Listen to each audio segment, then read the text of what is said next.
All right, and welcome to another edition of Thursday Thoughts. I'm your host, Megan Mitchell, and I'm here representing Livable City, which is that awesome organization that brings you amazing open streets events such as Play Streets and Sunday Streets. And before I get started, I want to give a quick shout out to our sponsor, Sonic. And for those of you joining us, feel free to enter your questions in the comments, and we'll get to them as we can. And joining me today is Toby Levitt and Rebecca J. Innels. Apologies if I messed up your last name. You please correct me if I'm wrong. And these are leaders of the San Francisco Shakespeare Festival, which is an amazing organization that has been around since 1983, if I'm correct. Yep. And it does free Shakespeare in the Park events. Just an amazing thing to have in San Francisco. Today, the regional theater company and major arts education is provided by this organization. And their mission is to make the words and themes of Shakespeare accessible to everyone, regardless of age, ethnicity, financial status, or educational level. So thank you, ladies, for joining me. Thank you, Megan. All right. So tell me a little bit about this organization and what your passion is behind it. Oof. I'll go first. And I've been involved with SF Shakes for a long time now. And what drew me was just its ability to convene community. I moved here to beautiful San Francisco like 22 years ago now. And when I first stood in a field at Free Shakespeare in the Park, it was so different than the theater I had come from. And it was this wonderful crowd of people all coming together to share a Shakespeare play. I also just loved that its mission of education was equal to its performance mission, there was just as much attention, intention, and passion around involving youth and even adult education of just really centering what people need and how they want to connect with Shakespeare. That's been the original touchstone that drew me, and it has kept me involved all these years. Yeah, all that. And I come from the performing arts side of things. I was trained as an actor and director and teaching artist, and I worked in education and at other companies before coming to SF Shakes. This is my 19th season. And I was really drawn to SF Shakes partially because as a young woman who really connected in many ways to Shakespeare, I come from, my family's English, from immigrants from England, very much part of my culture growing up, and yet it was also always told, I was always pretty overtly told that as a woman there really wasn't much place for me in Shakespeare because, of course, in the original plays women weren't even in them or involved in anything other than sort of supporting the male artists who were doing them. So there was a lot of like, not for you, what a shame you like that, because it's not going to happen. You're not going to get to act those roles. You're not going to get to do those plays. And I was very resistant of that idea. And SF Shakes, you know, provided me, even in the very beginning, SF Shakes it had a mission of access and inclusion. And so as I sort of got my way in there in terms of, I started in marketing and then education, and then just kind of kept working on the idea of a more inclusive practice around Shakespeare really, if we were really genuinely going to do Shakespeare that we said was for everybody, then everybody needed to be on the stage and everybody needed to be involved. And so that's really been what's kept me excited about the work, is taking Shakespeare, this, you know, hegemonic European white male playwright, and saying like, all right, he's dead. So what are we going to do? You know, what are we going to do with this legacy, these tools, this beautiful language that he's left us, but truly in a way that really, really addresses our mission. That's amazing. And why is Shakespeare in the Park?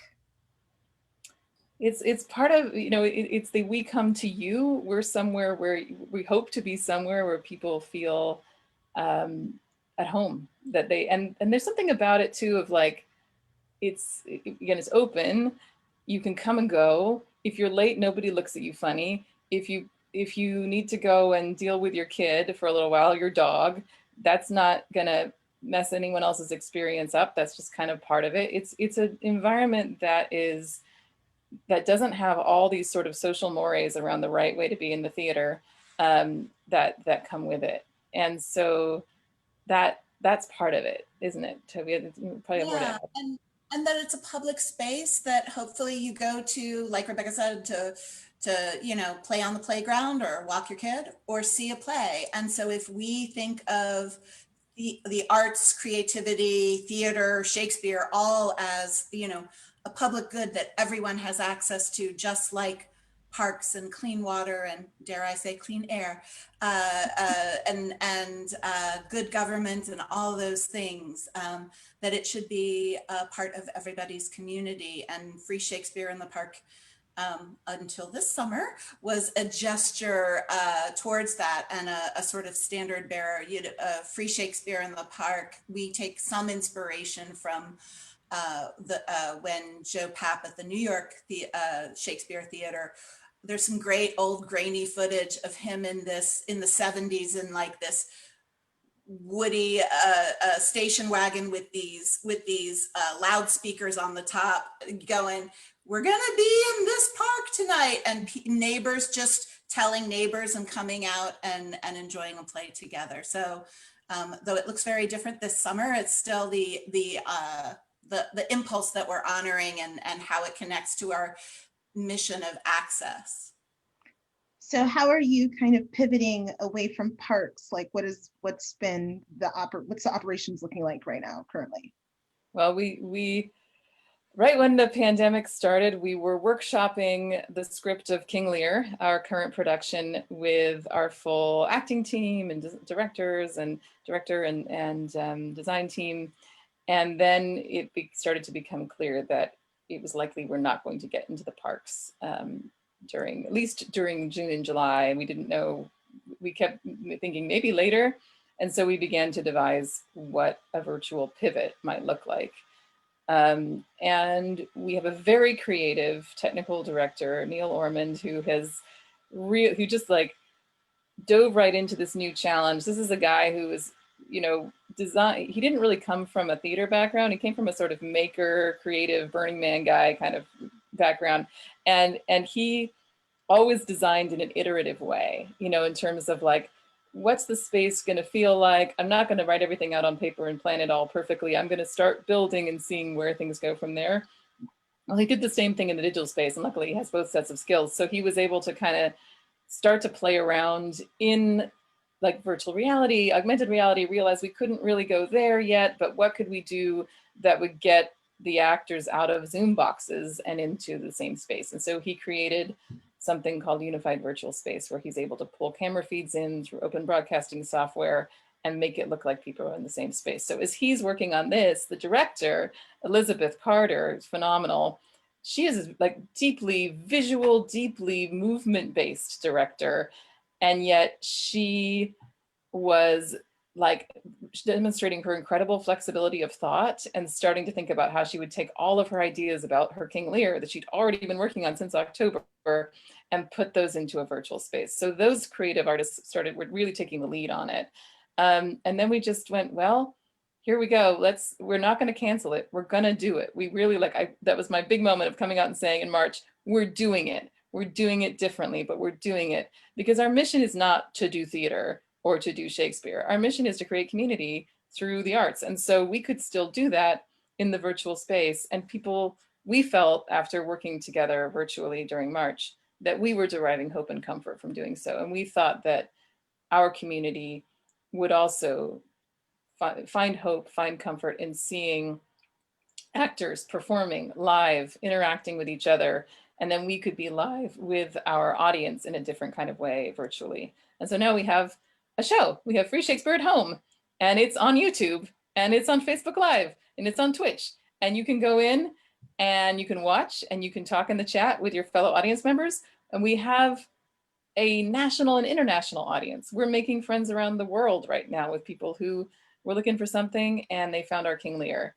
And there's something about doing King Lear right now as well, which is actually like, that was not part of our planning to do King Lear in a state of international crisis, but it works really well in a state of international crisis. I'm so glad it's the play we happened to have chosen. Wow, that's amazing. I'd love to see that. You should, Um, yeah. We but hope you will. Yeah. I mean, it is very much live. So, so even though each actor and each technician is working from their own home safely, we all gather in a virtual space Saturday at 7, Sunday at 4 Pacific time, if anyone's watching from Peru. And their images are performed live, but they're in one space. So if we were using that technique, the three of us could be on that bridge together behind you, for instance. Yeah, we do hope you'll come. We would normally be performing in McLaren Park right now. And so we would be inviting people who consider that their neighborhood park to come on out, and visitors to explore this somewhat hidden jewel of San Francisco, where we are all about activating spaces, and that the Jerry Garcia Amphitheater in McLaren Park is gorgeous space. This old amphitheater that is just so lovely to perform in and with people. And where our physical offices, our back offices, are not far from there in Bayview. And so we are also trying to like localize these virtual performances by highlighting all the restaurants in Bayview that are open right now, and suggesting people get their takeout or pick up picnic to be in their living room or backyard, and try and get in the spirit of things. And remember that we will all gather together safe when it's safe to do so again. I love that. Just to bring it back for a second, I'm just curious what it's like getting people to understand the language of Shakespeare. How do you work with your actors and the community to do that? The actors, I would say, they have the benefit of spending a lot of time on the language. So they get like a 2-week workshop with the text. Many of them are very experienced actors with Shakespeare. Some are less experienced. Again, everyone kind of gets that time to work together. They have an amazing director who's really great at figuring things out. They have literary interns doing dramaturgy, looking things up for them. So when we're in the park, we rely on our little printed program with a synopsis of the story, and a few little brief articles explaining some of the themes or things that might be going on. But we're aware that language, often it takes a long time for the ear to get used to it. Like I hear repeatedly, like, oh, it takes me like 3 or 4 scenes until I'm really following well. This is actually a silver lining of our virtual space. In the chat, our dramaturgical interns are putting notes in and saying, what I love the best about it is every time a new actor appears on the screen, they say who that character is. So you can track, like, in Shakespeare has a ton of characters that are hard to keep track of. So this is a way for people to actually track what's happening in the play. And we've heard from people in the chat, oh my God, this is so helpful. Can you keep this up when we go back to the park? Is there a way I could follow this on my phone so that I could feel like I don't spend the first 3 or 4 scenes just trying to figure out who everybody is and what on earth is going on? So we think we're again, the mission of access, the mission of inclusion. We don't want anyone to feel like, I don't get it. So we want to use all the tools in the toolbox to let people immerse themselves, because there's reward in doing so. Like anything that is at first unfamiliar, there can be a real like awakening of consciousness to new ways of putting, new ways of expressing oneself, new linguistic terms. That can feel really immersive and wonderful, but it does take some time, and it takes some some not getting anxious about, oh, I can't understand, I'm judging myself around this. So we want to really open that up. Yeah. I would also say that even like I've watched every performance, so I've seen and heard this play now, many more than a dozen times. And there are still insights that our audience offers in the chat that upon their first viewing or their second or third, that are also things that contribute to the deepening of the understanding of the play. So people might ask questions, or they might say, oh, this makes me think of this. So it's a one way of sort of approximating that being in the same physical space together, where you are sort of, you know, you feel the words that the actor speaks being, you know, interpreted and then given back to the you know, from the audience back on stage. And there's a way that that is happening to a degree in the chat as well, which is super cool. We've also been gathering anyone who wants to after the show each Sunday, so that we can sort of hang out and talk about it. And that's been another really neat way of just deepening the experience and building community. What's especially amazing is the people who keep coming back and back and back. I mean, my example for the weekend was we had a woman from Brazil came on Saturday night, and then she was back on Sunday, and then she came to the post-show event, and suddenly we've got this awesome friend in Brazil, and she was one of those really just like, she was putting out a lot of engagement into the chat and engaging with other people and having conversations about what she's missed about arts and culture during this time, and there was just a real connection there. So that is like, if we were in the park, there would still be people like that, right? There always are people who keep coming back, who they live close by, they have a favorite scene, they come back to watch it every time, or they didn't get something the first time, so they want to come back. I mean, that's the beauty of free. You could have this play going on in the background while you're doing something else and going like, oh, that's the moment I want to actually listen to again. It's just there and available. That's wonderful. So, I mean, while it would be great to have this, you know, at Jerry Garcia Amphitheater, which is one of my favorite spaces, it's such like a little hidden gem. And I kind of want to keep it that way because I don't want like, oh, you know what I mean? Like, it's like that great area. You just want to keep it nice and mellow. But now you're in a situation where you're reaching people all over the world. So do you see yourselves kind of continuing this once everything gets, you know, back to normal? Not sure if it'll ever be normal again, but once we're in a situation where we're able to actually gather and do something fun like Shakespeare in the Park, do you think you'll still keep this programming with virtual? It's been interesting also because obviously it was the pandemic that prompted the pivot to virtual. But we also recognized as the summer has continued that we would have been canceling a lot of shows due to heat, due to wildfire, smoke. And so we're beginning to think of this as something that we're going to need to have as a tool in order to continue for the foreseeable future, even once we can safely, from a health, you know, from a COVID standpoint, be able to be together as and then there's, you know, so that's like the glass half empty side. On the glass half full side, like, there were people who were watching, you know, having been evacuated, and they might not have come to the physical space, and there are people who have access challenges, mobility challenges, et cetera, who are able to access the play online. Rebecca, you've talked a lot about just being a busy parent, that it's easier to be able to access theater and other performing arts online. So yeah, we're really taking this all on board right now. Awesome. Well, we're going to wrap up, but before we do, I want to ask, in what's all happening today, and you can pick your, you know, dilemma, whether it's our government or, you know, this pandemic that we're dealing with, what would you say, what would Shakespeare name this play that we're dealing with right now?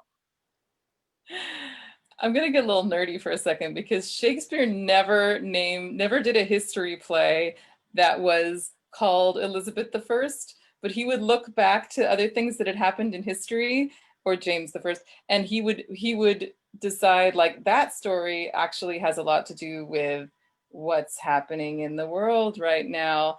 So I actually think he would write a play called King George III, and that it would be about now, but it would be through the lens of a time of tyranny and a time of dysfunction and a time of colonialism, and he would and a time when slavery was very much part of this country, but he would talk about now through this story, and he would say, look, our founding was based in these ideas, and here we still are. And we would all go, whoa. So that's my thing. King George the And I'm going to be super unnerdy and just say it's going to be Much Ado About a whole lot of stuff. That's what I think the title should be. awesome. Well, let us know how we can keep up with you. Share the website, and then of course we want to support you. What's coming up next for Shakespeare Festival? Thank you. If people want to go to sfshakes.org or just Google San Francisco Shakespeare Festival or search YouTube for San Francisco Shakespeare Festival, those are great ways to connect, and we'd love to see you in the chat. Oh, very much so. Thank you so much. Ladies, I want to thank you so much for joining me today. It was lovely talking to you. I look forward to staying in touch, and I definitely will be supporting the organization. Thank you. All right. Have a good rest of the day.